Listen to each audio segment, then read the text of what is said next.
Nā wai te rāngai pāpāho o tēnei whenua i ngā ueue kātahi ka ngā ueue ke atu a pōpō i ngā whakahoutanga ka pānuitia mai e te reo tātaki o Aotearoa.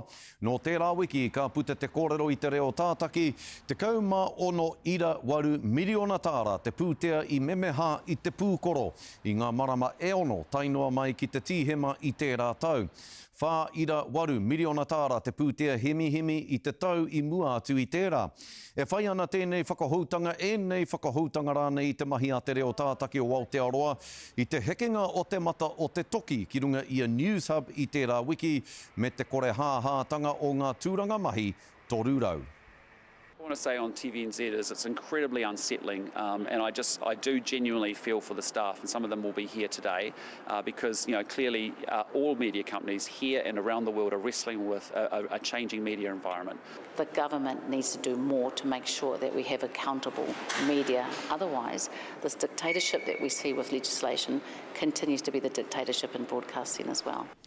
Hei a pōpō ka hui ngā tumu whakahaere ki ngā kaimahi katoa o te reo tātaki, hei reira ka mōhio ngā kaimahi ko wai ka ora, ko wai ka kōrahatia.